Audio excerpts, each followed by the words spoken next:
Jai Hind, dear students. I hope you all are doing good. This is Komal Singh, and I welcome you on our online YouTube channel, Dreamers Academy. So, this video is going to be very important for you for NDA perspective, as I am going to discuss the entire syllabus for biology here. So, cell structural and functional unit of life. तो जो भी यहाँ topics लिखे हैं board पे ये chronological order में है, मतलब from most important to the least important one, and एक एक करके हम सारे टॉपिक्स कवर करेंगे। Yes, see cell structural and functional unit of life, इसके अंदर बेसिकली हम सेल के पूरा का पूरा जो सेल ऑर्गेनेलीज होती हैं उसको कवर करेंगे। नेक्स्ट जो है आपका वो है सेल साइकिल। सेल साइकिल में ये देखना है कि सेल डिवाइड कैसे हो रहा है, हमें देखना है माइटोसिस जो बहुत डिटेल में देखना है, वेयर एज मियोसिस के हम की पॉइंट्स ही कवर करेंगे। Next is taxonomy. टेक्सोनॉमी में हमें ये देखना है कि हमने जो ऑर्गेनिज्म है उनकी हायरार्की पढ़नी है, ठीक है, kingdom classification, all these things we are going to cover. Next is tissue, animal and plant tissue. Tissue भी अपने आप में बहुत इंपॉर्टेंट चैप्टर है, टिश्यू से भी बहुत ज़्यादा क्वेश्चंस आते हैं एनडीए में, और इसमें आप animal tissue and plant tissue अलग अलग पढ़ेंगे। जो एनिमल टिश्यूज़ है उसका मैं एक सिंपल एक फ्लो चार्ट में आपको सारे टॉपिक वो कवर करा दूंगी और उसी से ही क्वेश्चन आते हैं, बहुत इजी है। Next is health and disease. तो इसमें हम बेसिक कुछ डिजीज़ जो बार बार रिपीटेशन में पूछी गई है एनडीए में, हम वही डिजीज़ को कवर करेंगे, ज़्यादा एक्स्ट्रा नहीं पढ़ना है।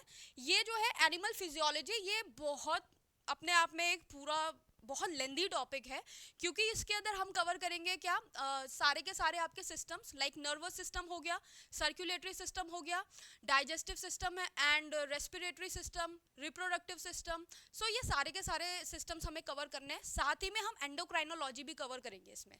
Next is plant physiology. Plant physiology से बहुत ज़्यादा क्वेश्चन नहीं आते हैं, एक दो क्वेश्चन अगर फोटोसिंथेसिस से पूछ लिया या कौन सी मिनरल डेफिशिएंसी से क्या हो जाता है, बस उतना। फिर आ गया जेनेटिक्स। तो जेनेटिक्स में बेसिकली आपके मेंडल के लॉ हैं दो, दैट इज, और दूसरा आपका पूछा जाएगा कि जेनेटिक डिसऑर्डर्स क्या होते हैं, दैट्स इट, इससे ज़्यादा नहीं। बट हाँ, सबसे ज़्यादा जो रिपीटेडली क्वेश्चंस आते हैं वो आपके इन यूनिट से आते हैं, 1, 2, 3 एंड 4, इससे ज़्यादा नहीं। और अगर ह्यूमन फिजियोलॉजी से पूछेंगे अगर आपसे, एनिमल फिजियोलॉजी से, तो ज़्यादा से ज़्यादा आपका क्या पूछेंगे, circulatory system. What? Circulatory system. So आज मैं सिर्फ एक ओवरव्यू दे दूंगी सारी चीज़ों का, और उसके बाद वीडियो को बहुत शॉर्ट रखने की कोशिश करूंगी, और क्वेश्चन वगैरह भी जो एनडीए में पूछे गए हैं वो रिपीट करेंगे, हम लोग देखेंगे। So yes, today's topic is cell structural and functional unit of life, ठीक है। Next if you will go, तो सेल के बारे में बहुत बेसिक सी इंफॉर्मेशन है, आपने पहले भी देखा होगा कि सेल किसने डिस्कवर किया था, सेल थ्योरी किसने दी थी, ये क्वेश्चन बहुत टाइम पूछे गए हैं। तो यहाँ पे आप इसका स्क्रीनशॉट भी ले सकते हो, और मैं एक बार रिपीट भी कर देती हूँ, okay.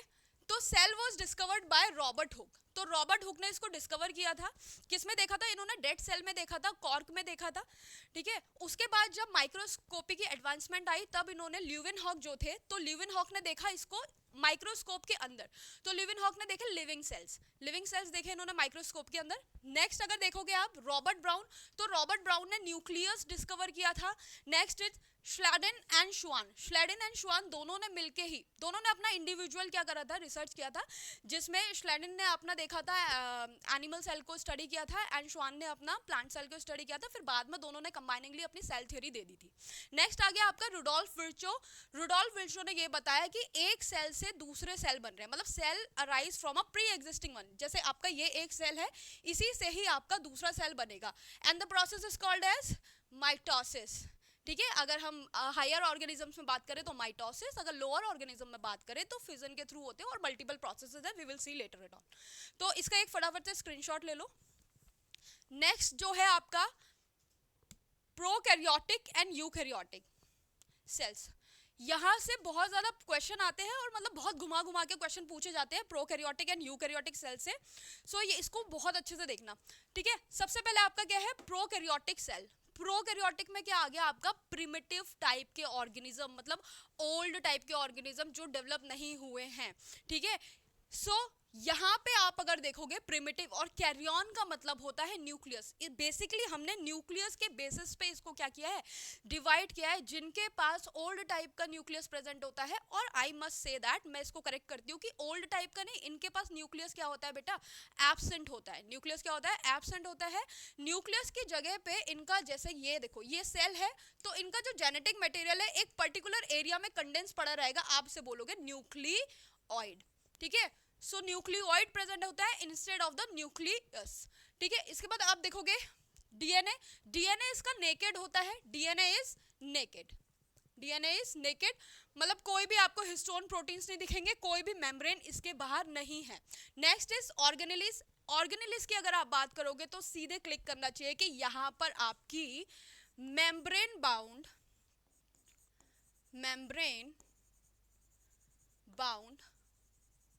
organelles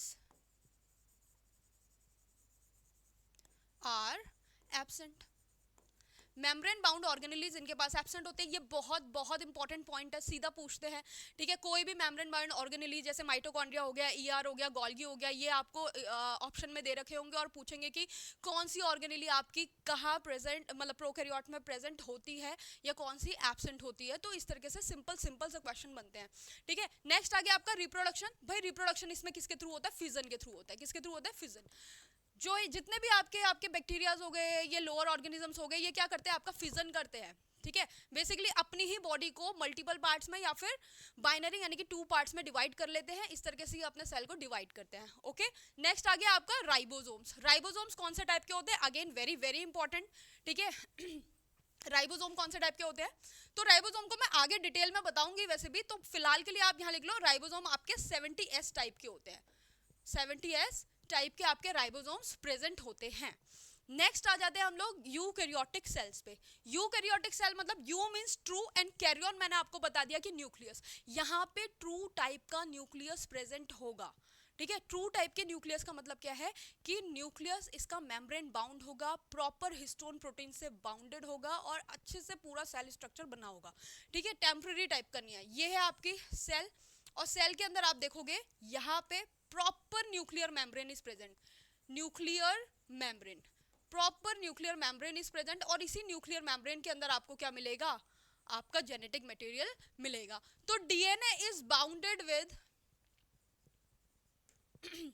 bounded with histones, ठीक है। ऑर्गेनेलीज आपकी कैसी होंगी, यहाँ पे कैसी थी, मेम्ब्रेन बाउंड ऑर्गेनेलीज एब्सेंट थी, तो यहाँ पे मेम्ब्रेन बाउंड ऑर्गेनेलीज क्या होंगी बेटा, प्रेजेंट होंगी। डिवीजन इसका माइटोसिस और मियोसिस के थ्रू होगा। राइबोसोम कौन से होंगे, यहाँ पे 70S है, तो यहाँ पे कैसे होंगे, 80S टाइप के होंगे, ठीक है। सो नेक्स्ट विल बी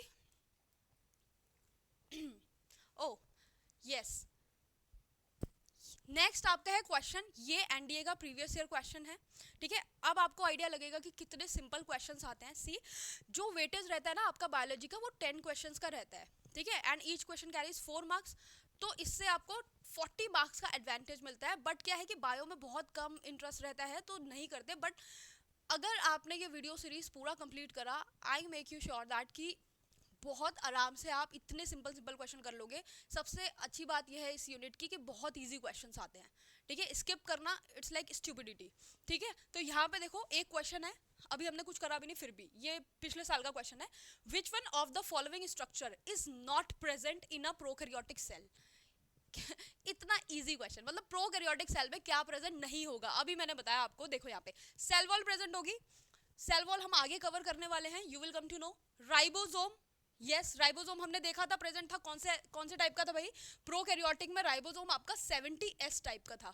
क्या न्यूक्लियस प्रेजेंट था यहाँ पे, हमने जब प्रोकैरियोट्स में देखा तो न्यूक्लियस क्या था बेटा, एब्सेंट था। तो यही क्या होगा, करेक्ट ऑप्शन होगा कि प्रोकैरियोट्स में आपका न्यूक्लियस प्रेजेंट नहीं होता, इंस्टेड यहाँ पे क्या प्रेजेंट होता है, न्यूक्लियोइड प्रेजेंट होता है। यस, प्लाज्मा मेम्ब्रेन भी प्रेजेंट होती है, सेल वॉल भी प्रेजेंट होती है।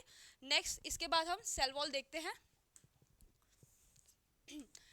यहाँ पे आप देखोगे सेल ऑर्गेनेलीज, सेल वॉल पे हम इसके बाद वाइंड कर देंगे, ठीक है। सेल वॉल लास्ट टॉपिक है आज का। तो सेल वॉल अगर आप देखोगे तो देखो cell wall is present in plant cell, bacteria and fungi, इन जगह पे आपको क्या देखने को मिलेगी, सेल वॉल देखने को मिलेगी, ठीक है। तो प्लांट्स में सिंपली क्वेश्चन क्या आता है कि किस में कौन से सब्सटेंस की बनी हुई है आपकी सेल वॉल, ठीक है। अगर आप देखोगे प्लांट्स में तो आपने पढ़ा होगा ये ग्लूकोज का पॉलीसैकेराइड है which is your cellulose, cellulose आपने पढ़ा होगा, it is a polymer of a glucose, ठीक है। उसके बाद फंजाई में देखोगे आप काइटिन की बनी होती है, बैक्टीरिया का क्वेश्चन पूछा गया है, पेप्टिडोग्लाइकन किसकी बनी होती है, पेप्टिडोग्लाइकन की बनी होती है। और एल्गे में, एल्गे वैसे तो प्लांट का पार्ट है, अगर सेल्यूलोज आ जाएगा राइट आंसर है। अगर इसके अलावा आपको गैलेक्टन्स, मैनन्स, पैक्टोज, ये सारे वर्ड्स देखने को मिल रहे हैं, देन इनको ज्यादा प्रेफरेंस दोगे आप, ठीक है। सो सेल ऑर्गेनेल में सबसे पहले हमने सेल वॉल पढ़ लिया है, ठीक है। I hope session was helpful. अगर आपको क्वेश्चन का अलग से वीडियो चाहिए तो प्लीज़ कमेंट्स में बताओ, and please like this video and subscribe the channel, ठीक है। इसके बाद हम और टॉपिक्स भी कवर करने वाले हैं, ठीक है। So this is all for today, thank you so much.